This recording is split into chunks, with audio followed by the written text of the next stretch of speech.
시골에서 할머니가 올라와서 수원역에서 이제 택시를 타셨어요. 근데 목적지를 향해 달리던 할머니가 주머니를 뒤져보니까 수중에 갖고 있는 돈이 7,000원밖에 없는 거예요. 그런데 앞불싸 이미 택시의 미터기는 7,500원이 넘어가고 있는 거예요. 할머니는 서둘러 택시기사에게 세워달라고 한 뒤에 조용히 택시기사에게 이렇게 말했답니다.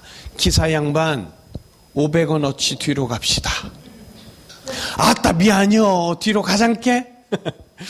자, 500원어치 뒤로 갈 수 있을까요? 택시가 뒤로 가면 그만큼 시간도 소비되고 연료도 소모되고 사고 위험도 커지고 한마디로 안 되는 거죠. 자, 그런데 택시기사더러 뒤로 가자고 하는 것처럼 우리도 지나간 인생을 되돌릴 수 있다고 심하게 착각하는 미련이 있는 건 아닐까요? 그래서 유일한 구원자이신 예수님을 찾고 믿고 의지하지 못하는 건 아닐까? 오늘 이 자리에 계신 분들은 유일한 구원자이신 예수님을 찾고 구하고 두드리며 사랑하는 성도님인 줄 믿습니다. 오늘도 예수님의 구원의 은혜가 우리의 영혼 가득히 채워지기를 간절히 소망합니다. 자, 얼마 전에 어떤 교사가 스스로 목숨을 버린 일로 교권 추락의 심각성이 사회 문제로까지 대두된 적이 있었지요. 자, 선생님, 교사의 권위가 어느 때부터인가 이게 막 줄어들더니 부모의 입김과 학생들의 방종이 교사의 목숨까지 앗아가는 아주 끔찍할 지경까지 이르렀습니다.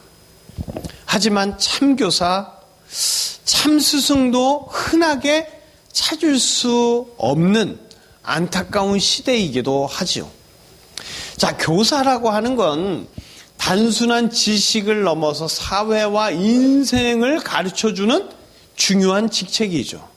그런데 교사도 사람인지라 몸소 가르친 것을 실행하면서 살신성인의 자세로 그렇게 제자들을 가르치기에는 많은 한계가 따를 수밖에 없습니다. 그럼에도 교사, 곧 선생님은 새싹 같은 어린이들, 성장하는 청소년들이 올바른 가치관, 좋은 성품을 함양하도록 많은 것을 가르쳐주는 꼭 필요한 존재입니다. 꼭 학교에만 선생님, 교사가 있는 게 아니죠.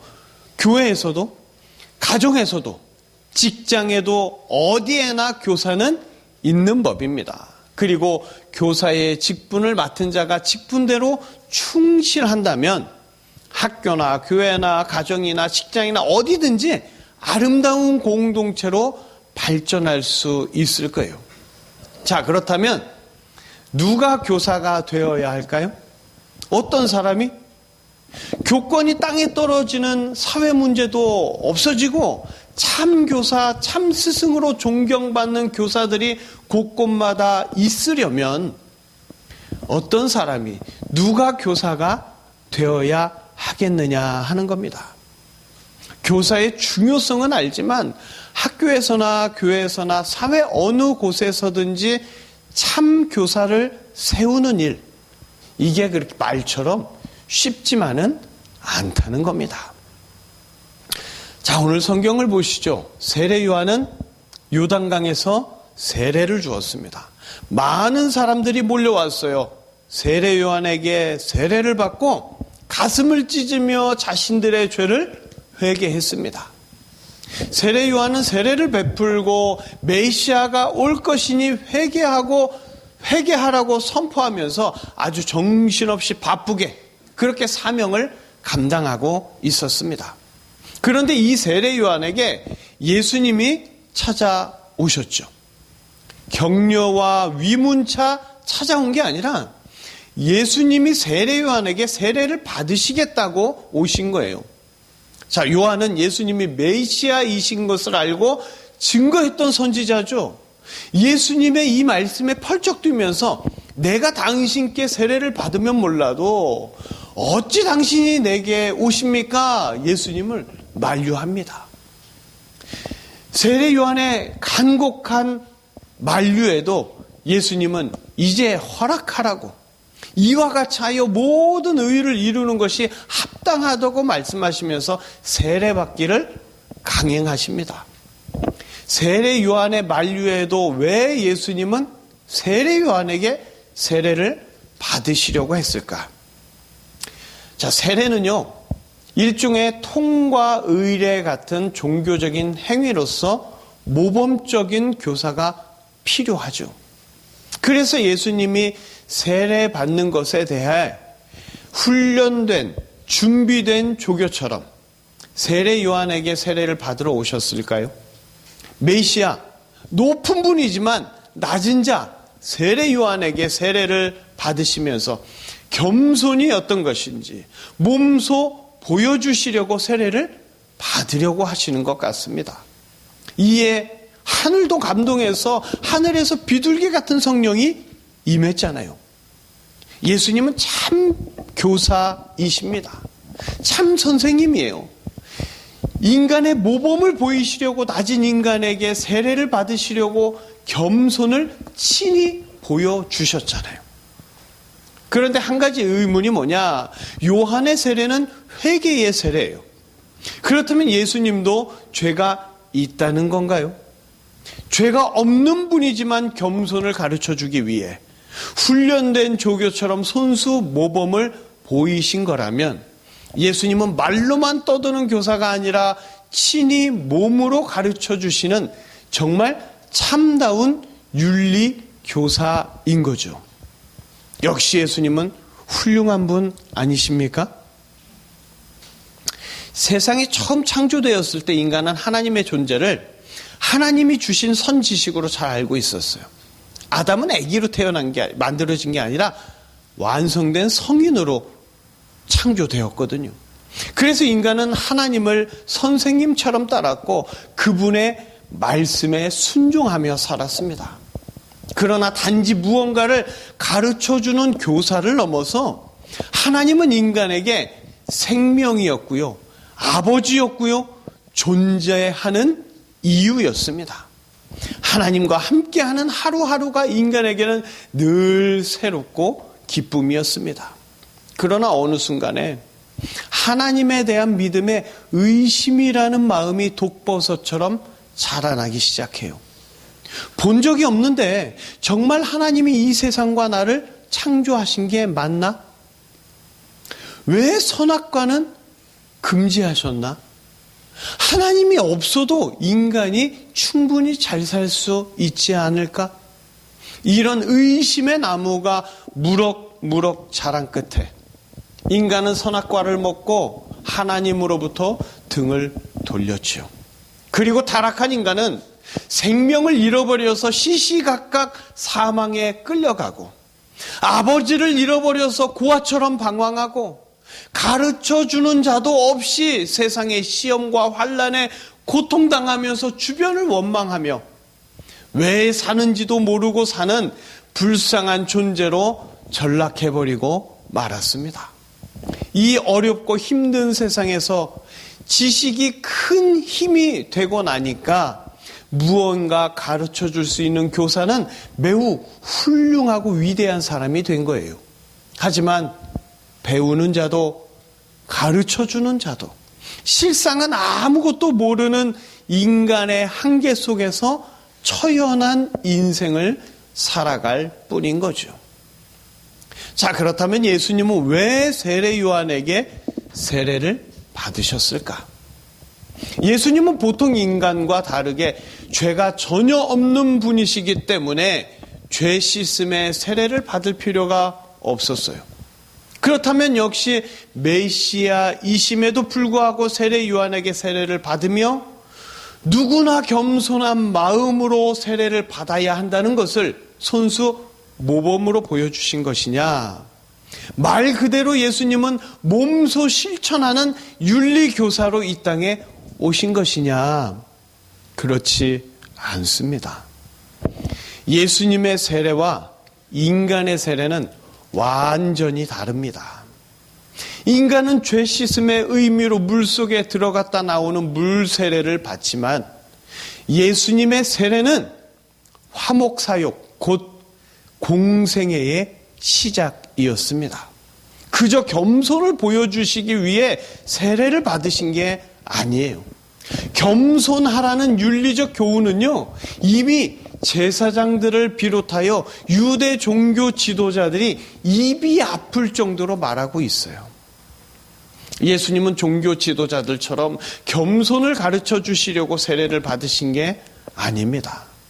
예수님은 이 땅에 인간의 모든 죄를 없애주시러 오신 구원자이십니다. 예수님은 죄를 없애는 방법으로 자신을 어린 양 제물로 바쳐서 인간들 대신 희생당하고 대신 죽으시러 오셨어요. 구약시대 때부터 철저히 지켜온 제사는 바로 예수님의 이러한 희생을 예표하고 알려주기 위한 것이었습니다.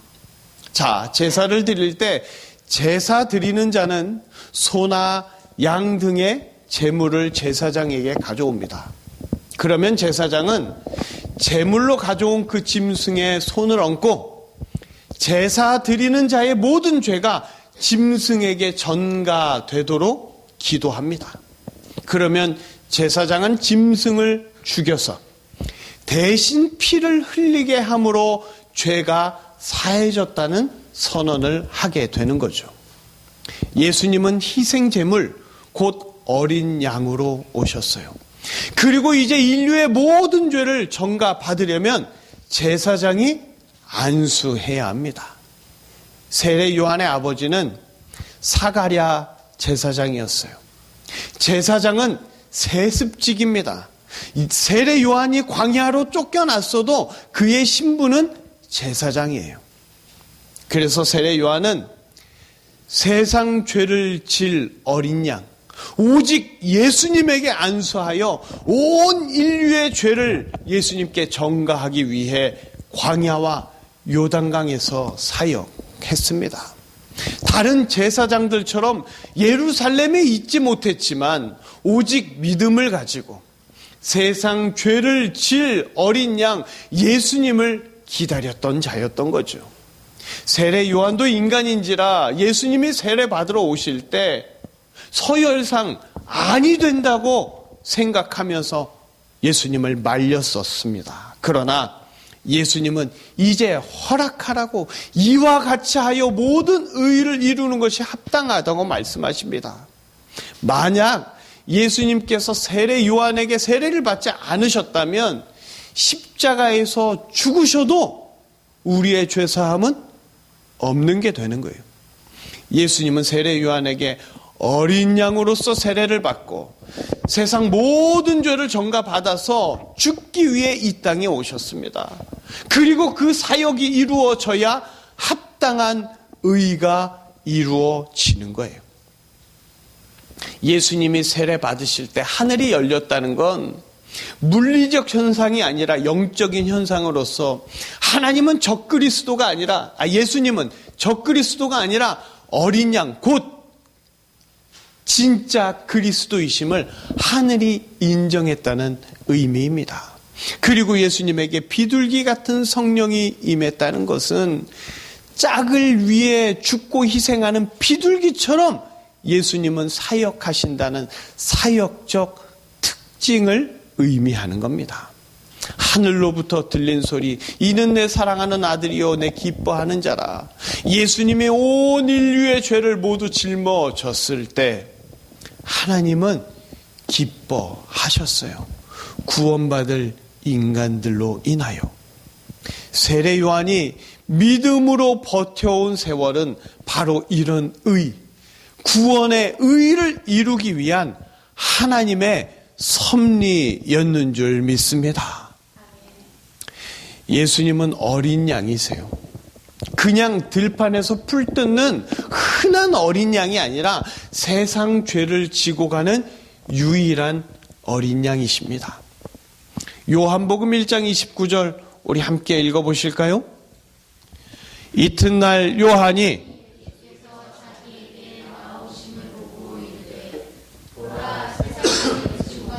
하나님의 어린 양이로다.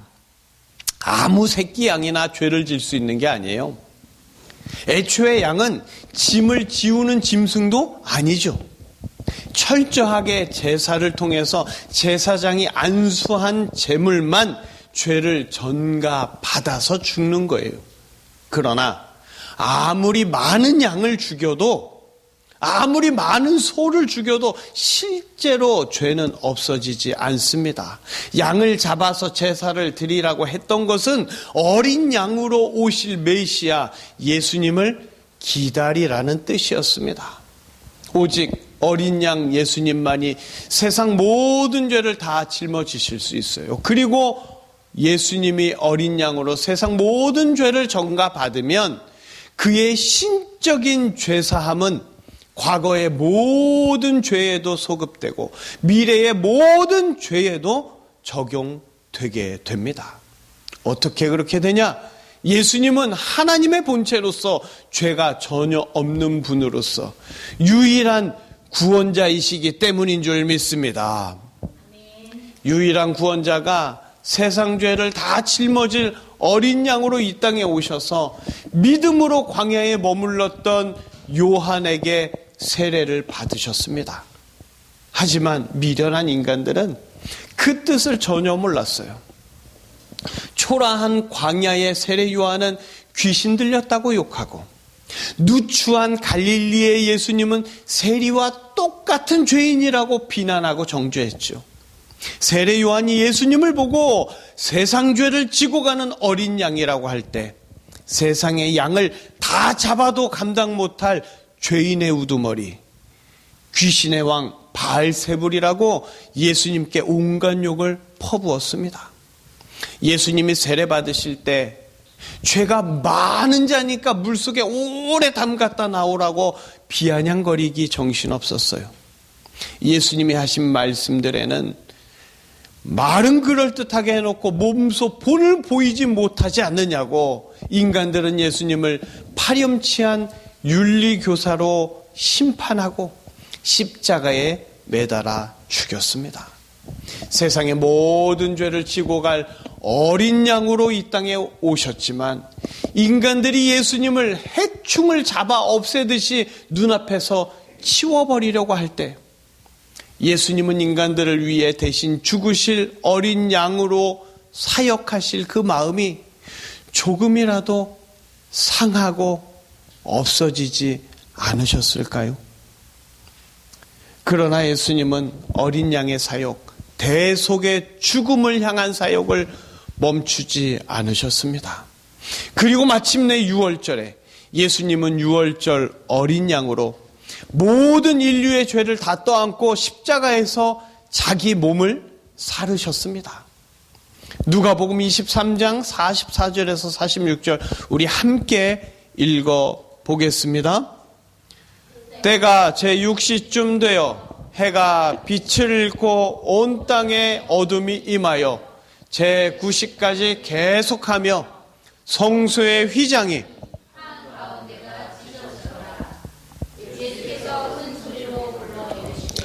아버지여 내 영혼을 아버지 손에 부탁하나이다 하고 이 말씀을 하신 후 숨지시니라. 아멘. 당시 유대교 시각 6시는 지금 시각으로 정오입니다. 낮 12시인데 해가 빛을 잃고 온 땅에 어둠이 임했고 제9시 곧 오후 6시까지 그 어둠이 계속해서 지속되었습니다. 당시 유대교의 하루는요, 하루에 해가 질 때부터 다음 해가 질 때까지예요. 다시 말해서 낮 12시에 하루가 끝나버린 거예요. 이미 해가 졌으니까. 유월절 제사를 위해서는 율법의 해가 지기 전, 즉 유월절 바로 전날 하루가 지나기 전에 양을 다 잡았어야 합니다. 그러나 예수님이 십자가에서 죽으시던 그날 유월절 제사를 위해 한 마리의 양도 죽지 않았어요. 만약 예수님 외에 단 한 마리 양이라도 희생을 당했다면 성경은 거짓이 됩니다. 왜냐하면 세상 죄를 지고 가는 유일한 어린 양으로서 예수님이 죽으셨기 때문이에요. 그래서 예수님 외에 그 어떤 양도 제사도 지내지 못하게 이미 낮 12시에 해가 져버린 거예요. 바로 이때를 위하여 예수님은 세례 요한에게 세례를 받으셨습니다. 유일한 어린 양이 되셔서 세상 모든 죄를 다 전가 받으셨습니다. 그리고 모든 죄를 떠안고 십자가에서 죽으실 때 성소와 지성소를 막고 있던 두께 약 40-50cm의 그 무거운 휘장이 위에서부터 아래까지 둘로 찢어졌습니다. 드디어 죄가 없어져서 하나님과 인간 사이에 죄로 막혀있던 담이 완전히 허물어진 것이죠. 인간이 새 생명을 얻고 아버지가 다시 생기고 그래서 하나님께 배우고 하나님과 소통하고 하나님을 사랑할 수 있는 인간의 존재 이유가 다시 회복되었습니다. 예수님이 세례 받으신 것은 윤리교사 정도의 수준이 아니라 구원자이셨기 때문에 세례 받으셨습니다. 마태복음 3장 11절 우리 함께 읽어보실까요? 나는 너희로 회개하게 하기 위하여 물로 세례를 베풀거니와 내 뒤에 오시는 이는 나보다 능력이 많으시니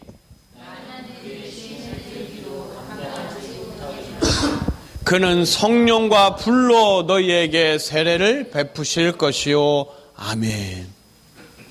예수님께서 부활하신 후에 이제 세례는요, 단지 물 세례로 끝나지 않습니다.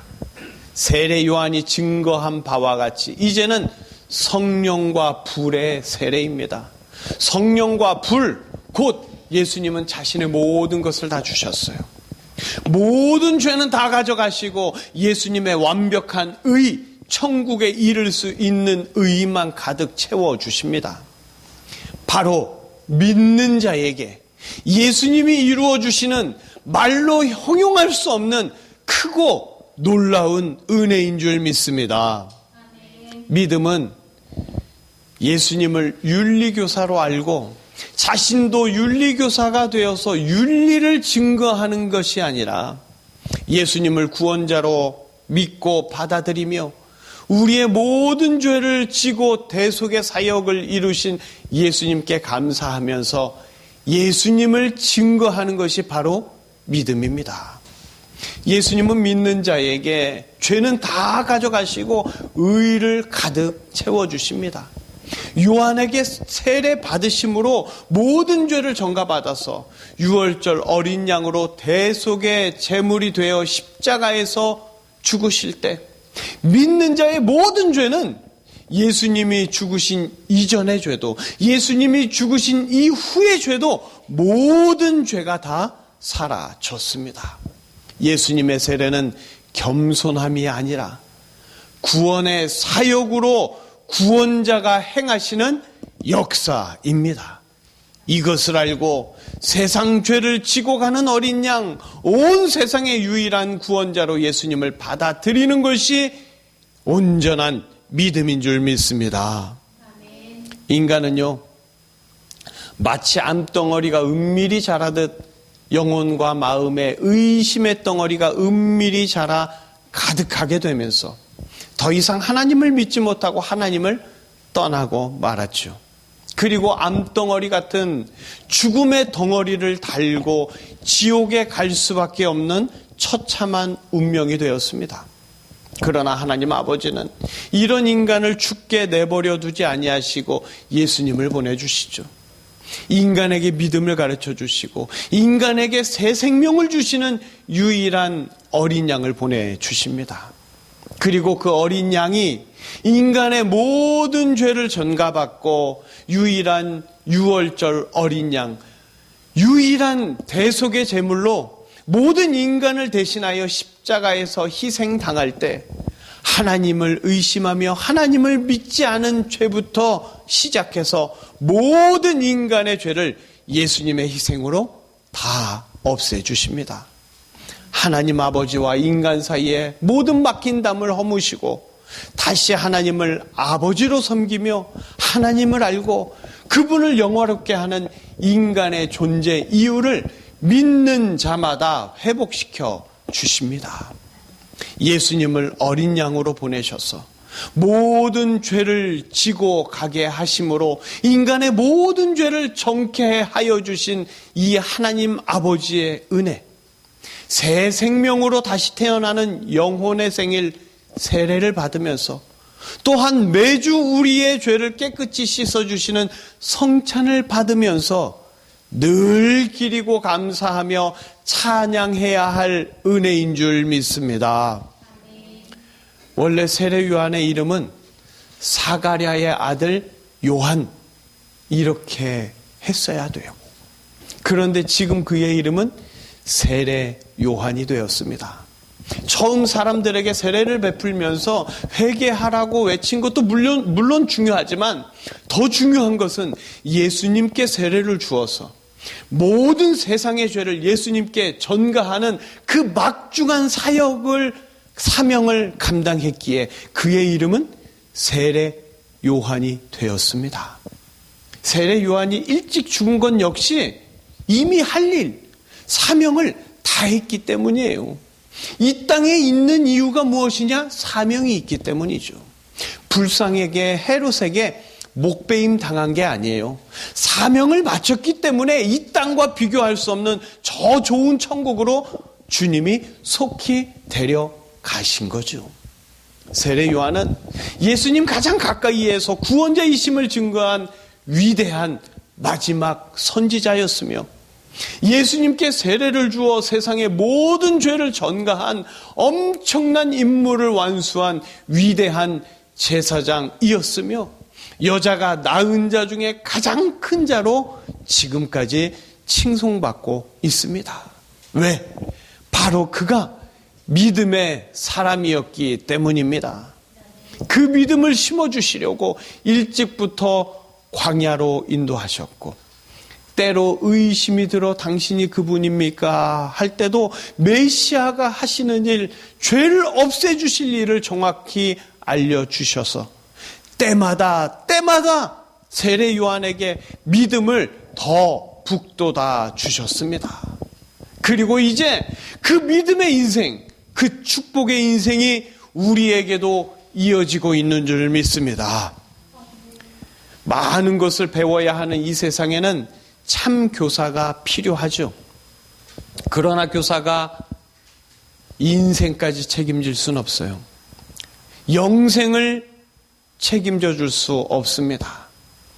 야고보서 3장 1절 우리 함께 읽어보겠습니다. 내 형제들아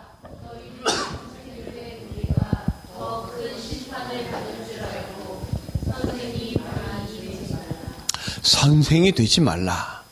그럼 지금 선생님으로 일하시는 분을 어떻게 해요? 그런 말이 아니라 다 아는 척 선생 노릇하며 예수님이 아니라 윤리와 계명으로 달려가는 것을 주의하라는 말씀입니다. 예수님이 겸손을 가르쳐 주시기 위해서 세례 받으셨어요? 아니에요. 모든 죄를 전가받기 위해서. 모든 인간에게는 교사가 필요한 게 아니라 구원자가 필요합니다. 교사와 선생님이 되기보다 구원자 예수님을 가르쳐주고 알려주는 전도자가 되어야 하는 겁니다. 왜냐? 그분만이 어린 양으로서 인간의 모든 죄를 가져가시고 사망에 끌려갈 수밖에 없는 죄인된 인간들을 구원으로 인도할 수 있는 유일한 분이기 때문입니다. 누구든지 어린 양이 되신 예수님을 구원자로 믿고 세례 받으면 그의 모든 죄는 예수님이 다 가져가시고 오직 예수님의 의만 그의 영혼에 가득해집니다. 예수님을 믿는 자는 천국에서 영생하지만 예수님을 믿지 않는 자는 자기 죄를 짊어지고 영원히 지옥에서 고통당해야만 합니다. 성도는요, 세상 사람들과 구별된 사람들이에요. 무엇이 구별되겠습니까?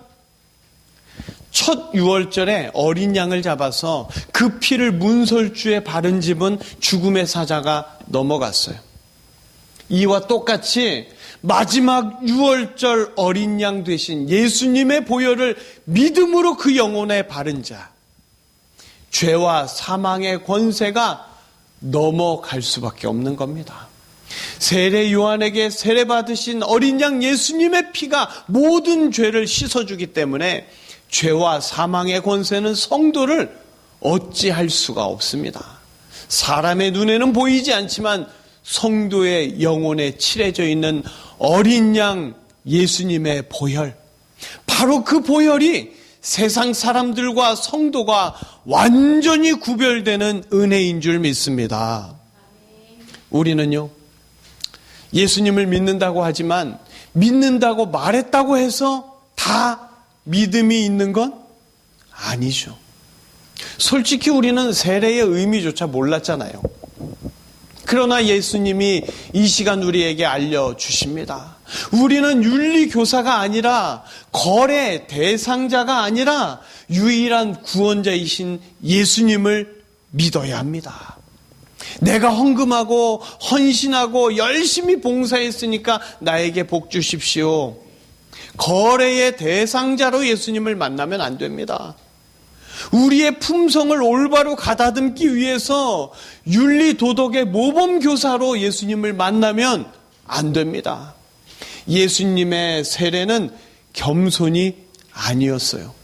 그보다 훨씬 더 큰 의미, 믿음의 이유가 있었지요. 우리의 모든 더러운 죄를 다 정가받는 어린 양, 속죄의 제물이 되시기 위해 예수님은 세례 요한에게 세례 받으셨습니다. 만약 예수님을 윤리교사 정도로만 생각한다면 정말 큰일 나는 거예요. 예수님은 우리의 구원자이십니다. 우리를 모든 죄에서 속량해 주실 유일한 어린 양, 예수님은 교사가 아니라 우리의 구원자입니다. 지금도 변함없이 우리를 가르쳐 주시고 우리를 인도해 주시며 우리를 보호해 주시고 우리를 구원해 주시는 한낱 교사를 넘어서 완벽한 구원자가 바로 우리 예수님이신 줄 믿습니다. 영원히 찬양받으시고 영원히 영광 받으시는 것이 지극히 합당하지 않겠습니까? 믿으시면 아멘. 이 아멘으로 우리의 믿음이 더욱 굳건해지기를 소망합니다. 이제 우리는 기도할 때 예수님 믿는 자다운 기도를 해야 합니다. 겨우 윤리교사 정도가 아니라 구원자로서 예수님을 믿는 기도. 예수님만이 나의 소망이요, 예수님만이 나의 모든 것 되신다는 기도. 예수님만이 내 삶의 이유고 나의 기쁨이 되신다는 기도. 이런 기도가 고백되어질 때 예수님은 우리에게 모든 것을 더하여 주십니다. 앞으로 세례받는 분들이 이제 있을 텐데 그런 분들에게도 예수님처럼 겸손하게 살아라 이렇게 하는 게 아니라 우리의 모든 죄를 정가받으신 예수님을 더 알도록, 예수님을 더 사랑하도록, 예수님을 더 의지하며 살도록 그렇게 기도해 주어야 합니다.